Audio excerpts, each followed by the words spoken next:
From the halls of Brussels, the message is ambitious. From Paris, the rhetoric is defiant. And from Berlin, the tone is one of cautious confidence. The grand vision for the 21st century is called strategic autonomy. It is the single biggest idea to come out of the European Union in a generation. The promise is that Europe will no longer be a junior partner. It will rise as a third superpower, a true geopolitical pole, standing independent and equal to both Washington and Beijing. It is a vision of a sovereign Europe, a continent that determines its own destiny. But that grand vision, that powerful promise of a self-determined Europe, has just collided with a brutal, cold reality. And it didn't happen on a battlefield or at a high-stakes summit. It happened in a quiet, industrial city in the Netherlands. As we analyzed in our last report, the Nexperia scandal was a test. It was the first major test of Europe's strategic autonomy, and it failed completely. Our investigation showed that the Dutch government did not act as a sovereign power. They bent to American demands. They were pressured by Washington to sacrifice their own high-tech industry. They were forced to target not only the Chinese-owned company Nexperia, but their own national crown jewel, ASML. In the end, as one Dutch lawmaker admitted, they were selling out Dutch sovereignty for the sake of an alliance. The Nexperia case was not about Dutch national security. It was about political obedience to a foreign power's geopolitical agenda. It was about Washington using a smaller European nation as a pawn in its global chip war against China. Today, we are going to look deeper. The Nexperia scandal was not an isolated incident. It is the single most critical symptom of a much deeper disease. It is the proof of Europe's identity crisis. This is the story of a continent trapped in an impossible situation, a continent whose entire economic prosperity, led by Germany, is dependent on China, a continent whose entire security framework is dependent on the United States. For decades, Europe could have both. It could profit from Beijing while being protected by Washington. That era is over. The US-China chip war has forced a choice, and that choice is ripping the European Union apart. In this analysis, we are not just looking at the Netherlands. We are diagnosing the sickness of an entire continent. Why does Europe, time and time again, commit economic self-sabotage? And why has its greatest dream, strategic autonomy, become its most dangerous strategic illusion? Economic self-sabotage. To understand the core sickness of Europe, you must understand that Europe does not really exist. It is not a single entity. It is a fractured continent pulled in two different directions by its two most powerful members. It is torn apart by the French paradox and the German problem. The French paradox. Let's start with France, the political heart of the European project. No one speaks the language of strategic autonomy more fluently or more passionately than French President Emmanuel Macron. He is the vision's chief architect. In April of 2023, following a high-profile visit to Beijing, Macron shocked the world. He gave an interview declaring that Europe must not be a vassal of the United States. He warned that Europe must not get caught up in crises that are not ours, specifically referencing Taiwan. The backlash from Washington and other EU capitals was immediate. Allies in Eastern Europe, bordering Russia, were horrified. They saw his statement as a betrayal of the transatlantic alliance that guarantees their very existence. But Macron did not back down. He believes deeply that unless Europe builds its own independent defense and economic policies, it will be irrelevant. 1 year later, in April 2024, he gave another landmark speech at the Sorbonne. This time, the tone was even more urgent, almost apocalyptic. He warned that our Europe is mortal. It can die. And he repeated his core message: Europe must prove that it is never a vassal of the United States.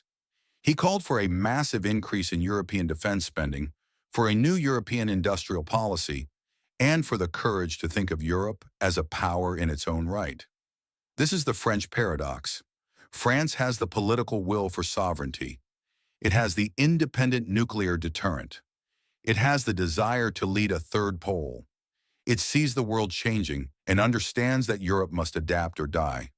But it lacks the overwhelming economic power to make the rest of Europe follow. That power does not sit in Paris. It sits in Berlin. The German problem. If France is Europe's political voice, Germany is its economic engine. And for 20 years, that engine has run on two things: cheap Russian energy and unrestricted access to the Chinese market.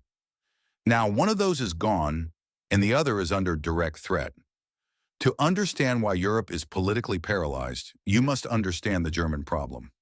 While France talks about being a vassal, Germany is terrified of something far more tangible: losing its number one customer.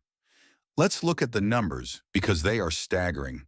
The German automotive industry, the heart of the entire German economy, is completely dependent on the Chinese market. This is not an exaggeration. It is a statistical fact.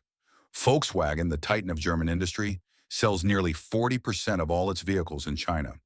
For BMW and Mercedes-Benz, China is their single largest and most profitable market, dwarfing their sales in the US or Europe.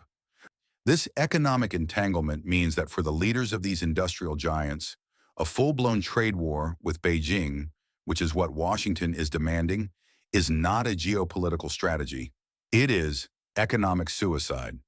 Berlin knows this. So, while the European Commission in Brussels talks tough about de-risking, Berlin talks softly about diversifying. While France pushes for a hard line, Germany scrambles to protect its investments. Berlin talks the talk of de-risking to please Brussels, but its actions show a different priority. What is the clearest evidence of this deep structural divide?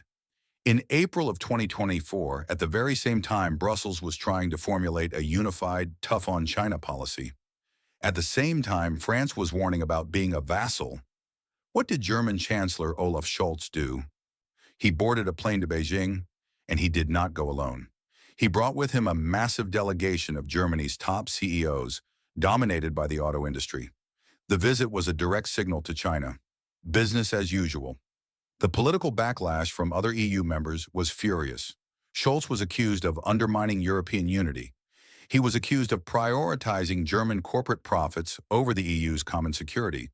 He was accused of learning nothing from the country's disastrous energy dependence on Russia. But the Germans understood the reality. China, for its part, played this division perfectly. It practices a strategy of divide and rule. It ignores the pronouncements from the European Commission in Brussels. It knows that the real power lies in Berlin. By giving German automakers preferential treatment, Beijing ensures that Germany will never agree to any unified EU policy that truly threatens China's core interests. Germany will not sacrifice the Volkswagen Audi group for the security of the Netherlands. Germany will not risk a trade war that would vaporize hundreds of thousands of German jobs just to defend a rule-based order. This is the core of Europe's identity crisis. France has the political will, but not the economic leverage. Germany has the economic leverage, but not the political will. The result is paralysis, a continent that talks loudly but is incapable of collective action. A 27-nation bloc that cannot agree on a single, coherent strategy for the most important geopolitical challenge of our time. And the cost of this paralysis, the cost of this division, is catastrophic. It is self-inflicted deindustrialization, the deindustrialization. This is the price Europe is paying for its crisis of identity. It is a slow-motion economic self-sabotage. Look at the evidence. First, consider the energy crisis. In its political obedience to Washington's policy on Russia, Europe willingly cut itself off from cheap, reliable Russian natural gas. This was a political decision, celebrated as a victory for transatlantic unity. What was the economic result? Energy prices across the continent, especially in industrial-heavy Germany, skyrocketed to levels that are permanently uncompetitive. Factories that had relied on cheap gas for decades suddenly found they could no longer make a profit. The very foundation of Germany's industrial might, cheap energy, was gone overnight. Now, consider the technology crisis. In its political obedience to Washington's policy on China, Europe is now cutting itself off from its largest technology market. As we saw with ASML, this means losing billions in revenue in its biggest growth market. It means crippling its own crown jewel to help an ally win a trade war. This is the pattern. In both cases, Europe sacrifices its own core industries, its energy supply and its technology sector, to follow an ally, the United States, that is simultaneously benefiting from Europe's weakness. The U.S. is luring Europe's industries away with the promise of cheap energy and massive subsidies under its Inflation Reduction Act. Europe is paying the price while America reaps the reward. But if you want to see the entire contradiction, the entire European crisis, embodied in one single company, you only need to look at one: BASF. This is the ultimate case study. BASF is the largest chemical producer in the world. It is the industrial heart of Germany, operating a city-sized megaplant in Ludwigshafen for over 150 years. In 2024 and 2025, BASF's leadership made a stunning announcement. The cost of energy in Europe, they said, is now so high that its home base in Germany is no longer competitive. They announced they would be forced to permanently and significantly downsize their core operations in their home country, a devastating blow to the German economy.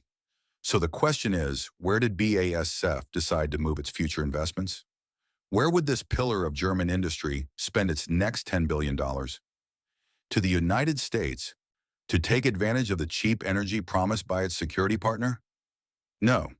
BASF is currently building its largest, most advanced $10 billion Verbund smart factory in Zhanjiang, China. This is the fact that exposes the entire European illusion. It is the final, irrefutable proof of the continent's breakdown. At the exact same moment that Brussels politicians are demanding Europe de-risk from China, at the exact same moment the Netherlands is sacrificing Nexperia and ASML to placate Washington, the single largest industrial company in Germany is fleeing the high energy costs caused by European policy and making its biggest bet in history on China. This is not strategic autonomy. This is chaos.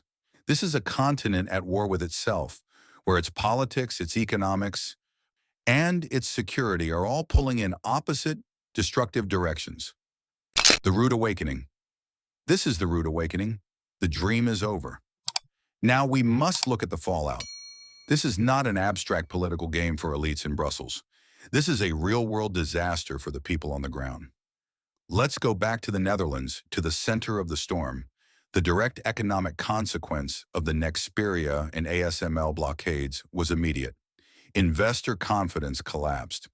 The entire high-tech Dutch ecosystem, once hailed as the heart of Europe's future, was suddenly seen as isolated and unstable. Supply chains were disrupted. And most importantly, this was about people's lives. It was about the hundreds of Dutch jobs that could be lost. It was about the workers who had nothing to do with this geopolitical fight. As one technician told the Dutch media, in a quote that echoes across the continent, "We were told global trade meant opportunity. Now it means punishment for working with the wrong country." This is the thesis. This is the reality. The rude awakening is the realization that the grand dream of strategic autonomy has been exposed as a strategic illusion. It has been crushed between the two real opposing forces. One, the economic reality of German industrial dependence on China.